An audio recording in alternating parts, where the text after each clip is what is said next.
welcome to another edition of the Fragments of Silicon Reviews. Up this week, we have a long 4 games to get through. So we're going to step right up, or rather I am, because the first game is Viking, Sigurd's Adventure, I think. I'm not exactly sure how to pronounce that. Close enough, I think. Anyway, as the name might infer, you play as a Viking who has to do Viking things. That is to say, he has to go and kill things. As what Vikings do and whatnot. Though there is a lot less pillaging than you'd expect. I'm not saying that pillage is completely off the table, as one of the sub goals in every level is to collect treasure from treasure chests. Granted, I'm not sure if that was the Viking treasure or if that was like the enemy treasure, but I don't think it really matters. I mean, there is a plot to this thing, but I'll be honest, I wasn't really paying attention because this game is a platformer. It's like, how many plots to platform games did you pay attention to? It's there. It provides a framework. I did, but I always considered myself a weirdo, so. Fair enough. Also, we are dealing with the popular culture caricature version of the Viking. Horned helmets, that kind of shit. It's like Vikings did not wear horned helmets, but we really don't have time to go. But anyway, your job is to go through 45 levels and fight the dragon Fafnir. I suppose I've been dancing around this enough, but this game is definitely a platformer. A side-scrolling platform game. I think I might have made an allusion to this last week, but this is the most okay it's average game I have played in a good long while. The word functional comes to mind when I played Viking here, or I suppose I should know Sigurd's Adventure, since there is actually more than one game called Viking. More than if you just type in Viking, yeah, I had to scroll down a little bit on the list to find this one. Yeah, it's honestly, if you think of a Viking game called Viking, you might be thinking of the Battle for Asgard game that was released by Sega during the Xbox 360 era. But but yeah, it's this game is very functional for the most part, except for the actual platforming and jumping, which is kind of clunky actually. Especially since there's no controller support, so you're doing this on a keyboard, which is decent for platform games, I've found. Not optimal, but I've played my fair share of platform games on a keyboard. Yeah, all hail the DOS days. Yeah. Yep. It's just the jumping is it feels intentionally clunky because you're a big meaty Viking. And the jumping at least from what I played, I'll be honest, I only got through about 5 levels of this, and that was mainly because this game is very, very dull. It's playable. It's very basic stuff. You go from point A to point B. You get treasure. The other sub goals are killing all of the enemies and collecting all of the coins. The coins you can use to unlock better weapons. There's also kind of a daily reward thing here. Yeah, this game has a mobile look and mobile elements, but I am pleased to say that there's no microtransactions. At least not here. There is an Android version of this game. Didn't see an iOS version, but this game feels like it was made for mobile devices without actually being, say, an endless runner or anything like that. Like, the graphical style is honestly one you don't really see with platform games in this day and age. Unless you're actually shooting for, like, more high quality there. Like, like Nintendo. They use the 3D polygon models for their Super Mario games these days. This is more... I might have seen this on the Nintendo DS in 2006. Like...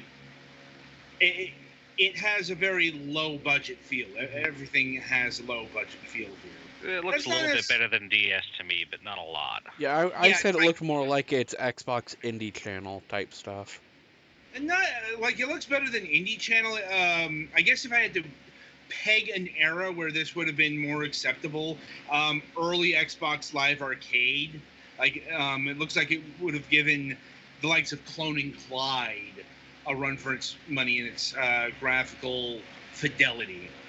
I'm like, but even then, like, even early Xbox Live Arcade, you had games like Bionic Commando Rearmed. But anyway, like, its art is, once again, it's very functional, if generic.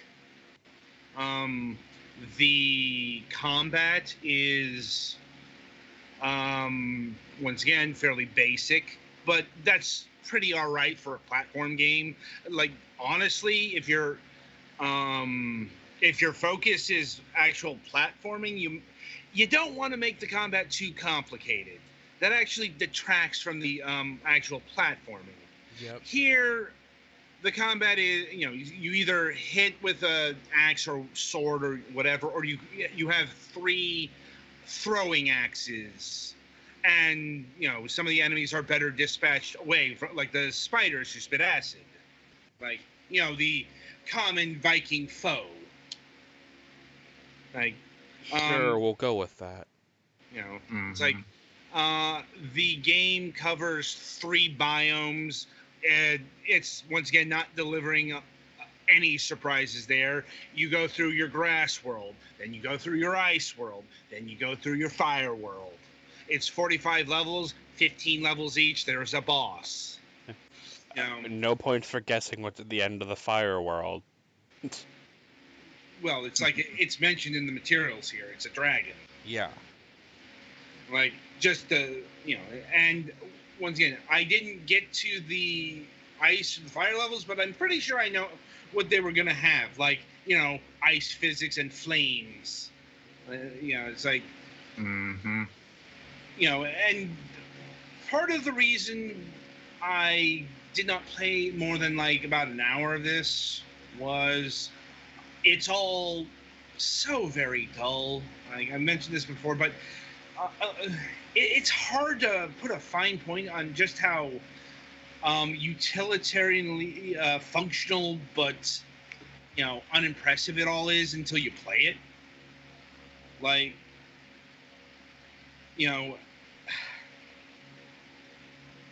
except for the jumping and also the actual, like, level design. Like, once again, the overall level design is very basic, but the actual levels are fairly long. It's like, that's one of the arguments against this being a mobile game first. It took me about 15 minutes to beat a level. These are actually fairly long. Now, it's like, here's a hint. Mobile levels, handheld levels until, like, recently, like, Switch era and stuff, you didn't get levels that long because, portability. Mm-hmm. And, the levels way outstay their welcome. As far as difficulty, once again, it's all average. That's really the word I can throw on this game. Like, the music was there. I barely remember it. It's appropriately lighthearted Viking stuff. Like, anyway, pricing. So the good news is this game clocks in at $5. As far as any sort of DLC or bonus, no, all it is the game here. Windows only. So if you want to play this on a Macintosh or Linux system, it's like no native solution exists here. Is this game worth it at $5? I'm going to say nominally.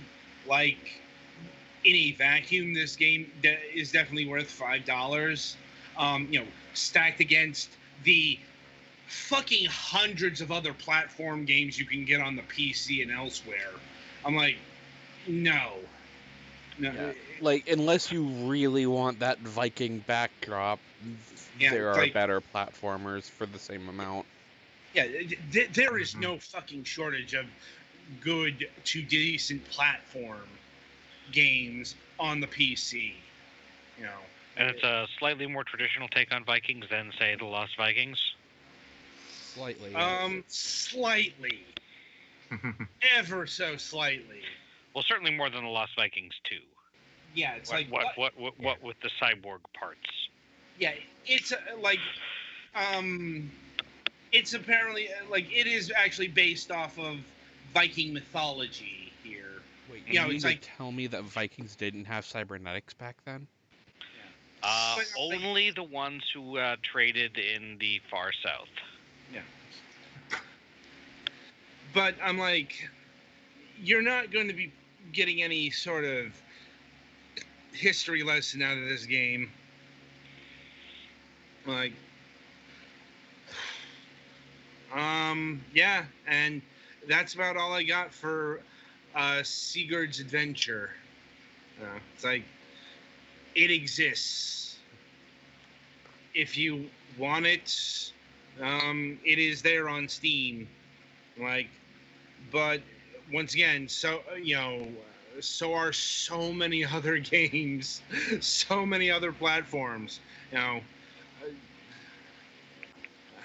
It's like, I mean, I could rattle off, everything from Fez, Super Meat Boy, the standards, to more obscure fare, like even something like Story that we reviewed not too long ago, was more interesting than this. It's like it doesn't even stand out for bad reasons. It just exists. Right then. So that'll about do it for Viking here.